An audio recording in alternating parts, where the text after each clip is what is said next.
Praise God. Good morning, everyone. Good morning. Praise God.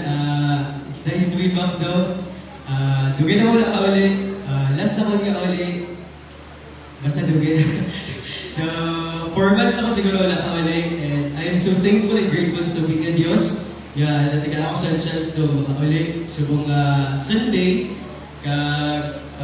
Isa sa reason kaya hindi ko makaulit kaya ang mga klase, hanggang Sabado na siya, Monday to Saturday kay ang plano sa ako na eskwelahan, ibalik ang opening sa June. So, bali, mas masanay siya ako na lesson and ako na I'm so thankful again. Kaya isa kaya po sa inyo pasalamatan na ako, nagpasalamat ko na sa inyo na support, katulas na August 25 to 27 sa una Bible quizzing.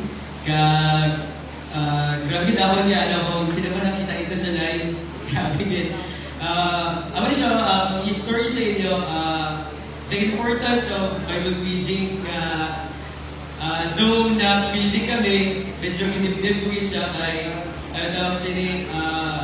Bible quizzing magod, ako siya importante sa ako na kinagawin. For example, sa ako eskwela, grabe ka busy, pero pag-aral ka sa ministry sa Bible quizzing, mapilitan din ka mag-study. So, which is, beneficial siya sa akon, always yung mga study sa Kristo ng Diyos.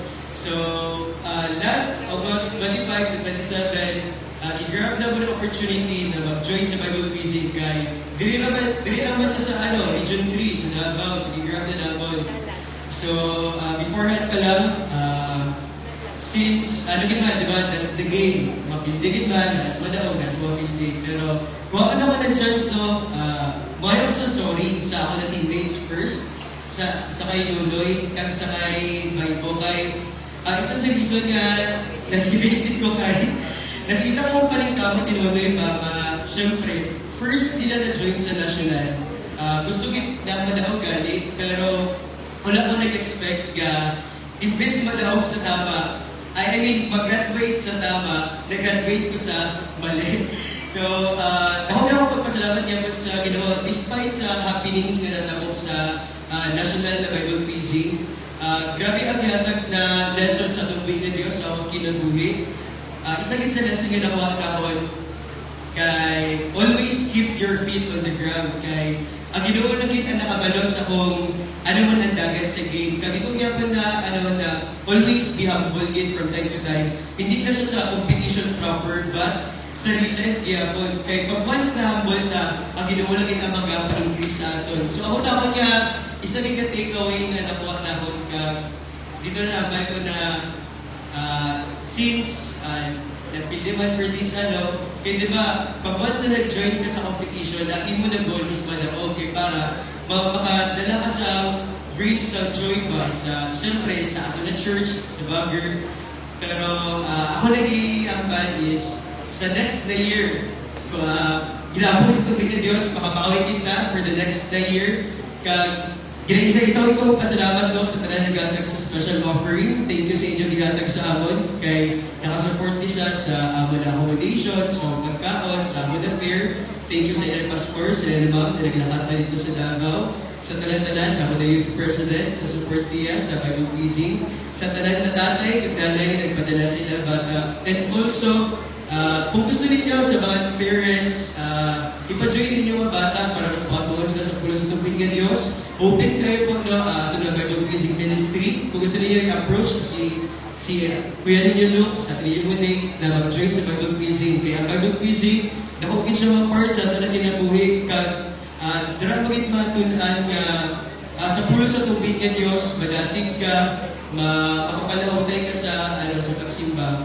I just want to thank Diakon sa aking nanay, sa akong tatay, mayara sa mga times na up and down skate sa kinabuhi, pero dala ko ma-appreciate pa, hindi para ako sa lowest of lows, sa valleys, sa pinakadaan ng valleys, pero still, ikapalan sa tubig ng Diyos, nakuha na siya pa sa labatan sa tubig ng Diyos.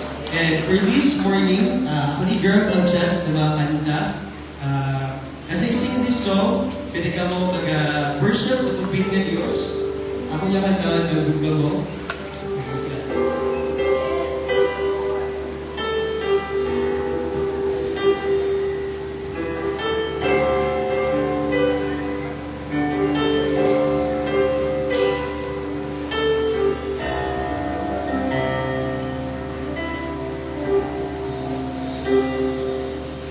Ang krus sa Kalbaryo, ang handuman sa dako, napukma mo, kibasan mong tanan, akong sala kapakyasan. Una-una, maugun ka, kay gipahin mo ako, luwas na, kamatay may ako, ang ganyan ng simbaho. Ang krus sa Kalbaryo, ang handuman sa dako, nakumbang mo, iwasan mo na lang, akong sala kapahyasan.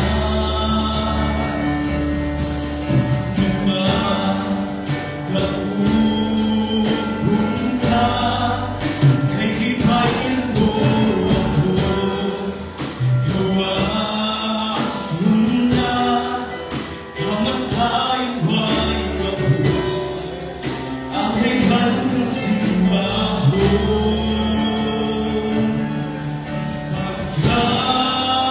Pagkakahon sa tumang mo, Jesus.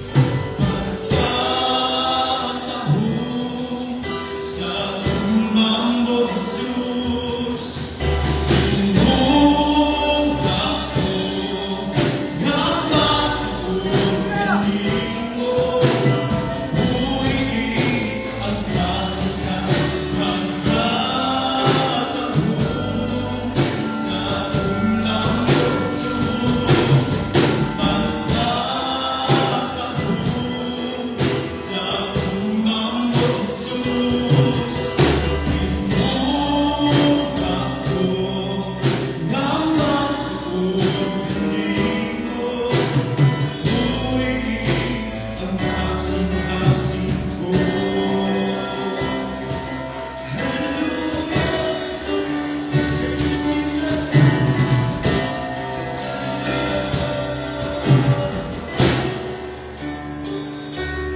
May kahusang